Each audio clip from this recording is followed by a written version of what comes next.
Baik ya, Assalamualaikum warahmatullahi wabarakatuh. Selamat pagi semuanya. Salam, Om Swastiastu, Namo Buddhaya, salam kebajikan. Salam sehat anak-anak semuanya, salam dahsyat ya. Tetap semangat belajar dari rumah. Baiklah, pada saat ini untuk anak kelas 11 OTKP ya. Bapak akan menjelaskan tentang mata pelajaran tata kelola sarana dan prasarana, yaitu pokok bahasan kita pada saat ini adalah regulasi sarana dan prasarana. Kita flashback sebentar ya, kalau kemarin kita sudah membahas tentang administrasi sarana dan prasarana ya, yaitu berkaitan dengan pencatatan. Artinya walaupun dengan belajar sarana prasarana ini lebih kepada terfokus kepada pengadministrasiannya atau pencatatannya begitu. Dan kalau kita kilas balik sebentar kemarin ya, pengertian sarana itu sendiri ya, secara singkat ya, mana sarana lebih ditujukan kepada benda-benda yang bergerak seperti komputer ya dan mesin-mesin kantor lainnya, sedangkan prasarana lebih ditujukan kepada benda-benda yang tidak bergerak seperti tanah, gedung ya, ruangan dan sejenisnya. Demikian ya. Baiklah, sekarang kita berbicara tentang regulasi sarana dan prasarana. Kita berbicara regulasi sarana dan prasarana. Sebelum lebih jauh, seperti biasa kita bahas dulu apa itu regulasi begitu ya. Regulasi kalau menurut KBBI ya, Kamus Besar Bahasa Indonesia, pengertian regulasi adalah sebuah peraturan. Artinya kalau kita berbicara bahwa regulasi ini adalah sebuah peraturan, berarti regulasi sarana dan prasarana kantor ini lebih kepada peraturan-peraturan yang mengatur atau undang-undang gitu ya, karena peraturan itu bisa dibuat oleh pemerintah, oleh perusahaan lokal ya, atau oleh kesepakatan suatu organisasi atau komunitas gitu ya. Itu regulasi. Peraturannya itu boleh dibuat oleh beberapa oknum tadi begitu ya.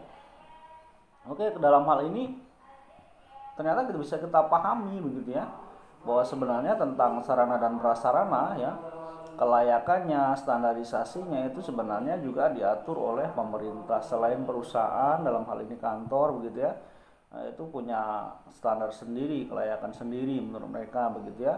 Tapi pemerintah juga memiliki standar ya, yang diatur kemudian di dalam sebuah regulasi ya, yang boleh diwujudkan melalui undang-undang ataupun permen gitu ya.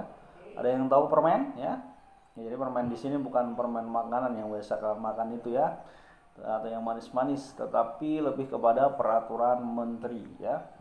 Demikian ya anak-anak ya. Jadi regulasi sarana dan prasarana kantor, dari sini sudah jelas sebenarnya bahwa standar atau ketentuan untuk pengadaan tentang sarana dan prasarana kantor itu ada aturannya, baik dari pemerintah maupun dari perusahaan itu sendiri ya. Jadi dalam hal ini tidak bisa sembarangan mengadakan, misalnya dalam hal ini kita nggak usah ke kantor dulu ya, dalam konteks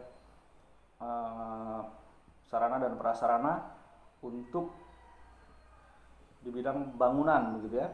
Jadi bidang perusahaan bangunan ataupun bahkan kalau kita pernah kunjungan industri itu ya, atau bahkan mungkin anak-anak PKL, kakak-kakak kelas kalian sudah tahu begitu ya, bahwa kalau di PT itu, di perusahaan, biasanya walaupun perusahaan perkebunan harus pakai helm ya, helm kuning itu wajib. Dan dulu di Gaya Motor contohnya juga pakai helm kuning itu ya, di perusahaan otomotif ya.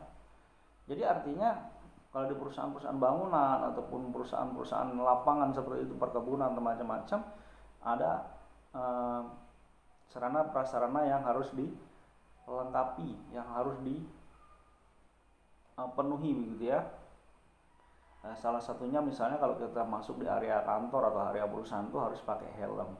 Dalam hal ini pemerintah mengatur standarisasinya untuk sarana itu begitu ya, sarana prasarana itu. Contohnya helm itu harus ada begitu ya.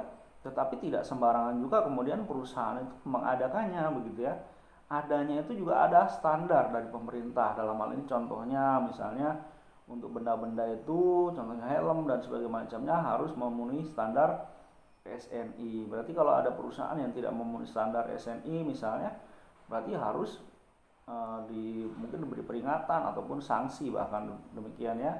Jadi tidak asal ada, misalnya syaratnya harus ada sarana prasarana, harus ada helm misalnya, atau kelengkapan APD lainnya begitu ya. Jadi bukan hanya yang penting ada rompi, ada sepatu bot gitu ya, atau mungkin lebihnya sepatu safety lah ya begitu. Jadi tidak hanya harus ada begitu ya, perusahaan pun harus mengadakan, tetapi harus mengikuti peraturan atau regulasi yang dibuat menteri ataupun mungkin ada undang-undang begitu ya. Jadi contohnya standar dari pemerintah itu harus SNI, berarti perusahaan harus mengadakan itu dan harus SNI. Demikian ya. Jadi sementara pembahasan kita sampai di sini dulu saja. Untuk pengembangannya kalian boleh bertanya ya, baik oleh Japri ya, WA, artinya chat pribadi di WA, ataupun mungkin di media sosial yang kita pakai, mungkin Classroom atau macam-macam yang boleh kita pakai untuk pembelajaran daring atau online ini. Jadi kalian boleh bertanya, dan kalian juga boleh langsung bertanya di kolom komentar ya. Baiklah ya, kalau tadi tentang pengertian regulasi sarana dan prasarana kantor yang pertama. Yang kedua adalah beberapa regulasi sarana prasarana kantor ya.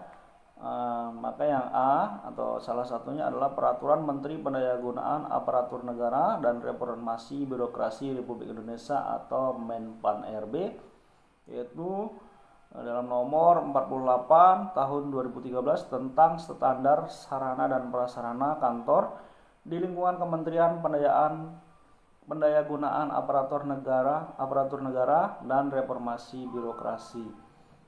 Di dalam Menpan RB ini nomor 48 tahun 2013 ya, tentang standar sarana dan prasarana kantor di lingkungan Kemenpan RB itu sendiri, itu terdiri dari 4 bab dan 12 pasal. Kemudian yang B adalah Peraturan Menteri Dalam Negeri nomor 7 tahun 2006 tentang standarisasi sarana dan prasarana kerja pemerintahan daerah ya. Itu terdiri dari 4 pasal juga. Itu 4 pasal ya. 4 bab ya, dan 19 pasal. Maksudnya 4 bab, 19 pasal. Kalau dari Menpan RB tadi 4 bab, 12 pasal, dan juga dari Kemendagri ini ada 4 bab juga tetapi 19 pasal. Untuk pasal-pasalnya nanti boleh ya, next kita lanjutkan atau kita bahas satu persatu. Nah, atau kalian juga bisa lihat di buku cetak kalian masing-masing, ataupun mungkin searching ya atau browsing ya. Boleh, silakan pembelajaran itu dari mana saja ya, dan lewat media apa saja. Demikian saja anak-anak ya. Tetap semangat sekali lagi untuk belajar di rumah. Pergunakan waktunya dengan baik ya. Waktu membantu orang tua ya membantu orang tua, sambil membantu orang tuanya ya. Tetap jaga imun tubuh, jaga kesehatan, jaga jarak ya, agar tetap sehat. Dan juga jangan banyak main game ya. Main game ya, tetapi kalau sudah usai pembelajaran terus jangan terlalu lama, karena juga tidak baik terlalu lama menatap monitor ya atau layar kamera HP. Jadi kalian juga perlu berinteraksi dengan masyarakat sekitar ya, walaupun dengan tetap menjaga protokol kesehatan, dan juga dengan keluarga kalian di rumah. Tetap semangat ya, bantu orang tuanya. Wassalamualaikum warahmatullahi wabarakatuh. Salam, Om Santi Santi Om, Namo Buddhaya, salam kebajikan. Dan ini tugasnya ya, tugas mandiri untuk kalian kerjakan di rumah ya, yaitu kerjakan tugas berikut ya. untuk mengetes seberapa jauh pemahaman Anda mengenai regulasi sarana dan prasarana.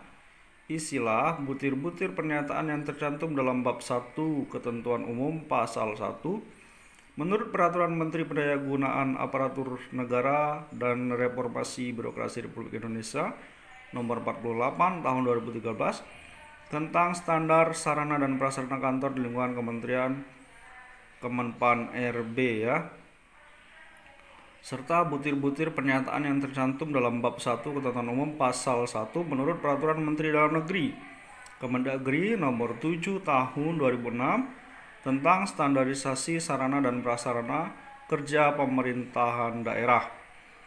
Demikian ya, nomornya nomor 1 ya, itu nomornya bisa disesuaikan ya dengan jumlah butir pasal ya yang akan kalian tuliskan. Jadi kalau ada 10 ya 10 ya. Itu hanya sampel saja untuk 5 nomor itu ya. Jadi boleh ditambah. Ini saja ya. Jadi jelas ya.